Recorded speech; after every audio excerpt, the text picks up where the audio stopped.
All right, small balloon test. Number 1. All right, big balloon test. Number 1.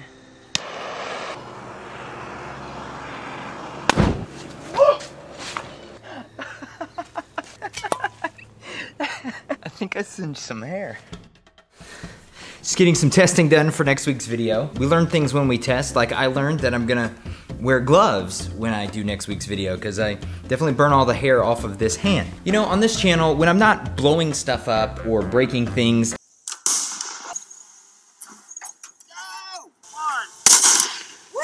I actually like to give you guys legitimate advice on how to get the best out of your drone, how to make your footage look more cinematic and more professional. I felt like I'm rolling my R's for some reason. In today's video, I'm gonna give you my tips for getting smoother hyperlapse out of your Mavic 2. We're gonna be taking the standard settings out of the Mavic 2 that typically look something like this.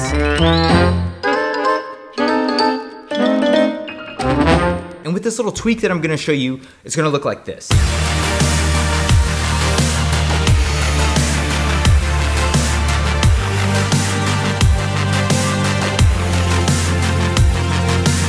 We are talking about long exposure hyperlapse. I've talked a lot about long exposure photography on this channel. You can go back and look at a lot of those videos. And while you're back there, be sure you subscribe. So go ahead and turn on your drone, turn on your controller, and go into your DJI app. I want you to go into your intelligent flight modes and click on hyperlapse. If you look down here on the bottom, you're gonna see that it gives you 4 options. You got free, circle, course lock, and waypoint. Now for some really weird reason, if you circle, course lock, or waypoint, it limits your shutter speed from going below 1/15 of a second. And for true long exposure photography, you really need to go below that. You wanna go down to about half of a second. So the workaround for that is to go into free flight. So click on free flight. It's gonna switch you into photography mode if you're not already. Down here we can set our interval. I'm gonna set my photo interval at 2 seconds, video link, 5 seconds is fine for right now. Max speed 2.2, okay, good. Now we're gonna click over to our camera settings. I want you to be sure you're in manual camera settings.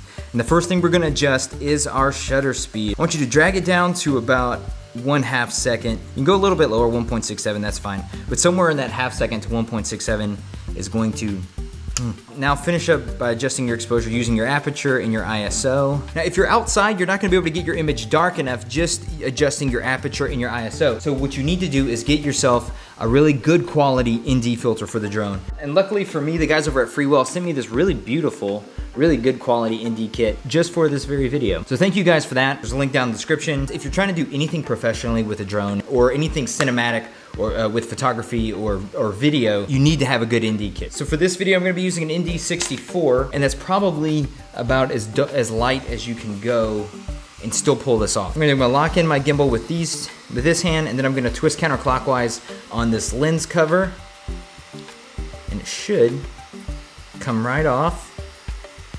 There it is.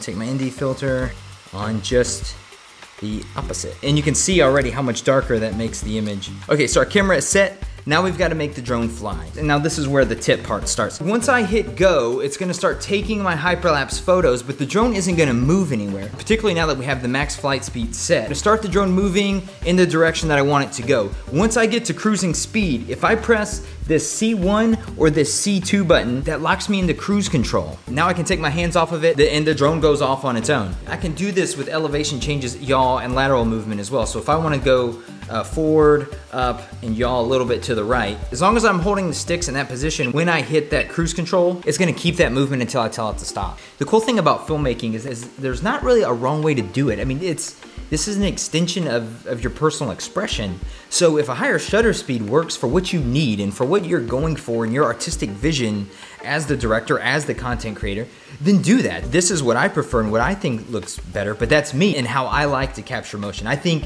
the longer exposure on a hyperlapse looks better because I feel like with higher shutter speeds, it sort of looks like photos in sequence versus a video clip of motion. But again, that's me. That's how I like to shoot. That's how I like to create. That may not be how you create. And you're not wrong. I've got a lot of prep work to do before the Fireball show. Be sure that you're subscribed with notifications turned on so you don't miss it. Thank you Freewell for sending me this awesome kit. Thank you Overland Unlimited for sending me this awesome hoodie. If you guys like off-roading, that sort of truck mudding, off-roady, camping lifestyle thing, go check out their Instagram. They've got some really cool content. They've got some really cool merch. Happy 2019. I hope it's a great year. Make 2019 the year that you become the best drone pilot you could possibly be. I'm done being cheesy. See you in the next one.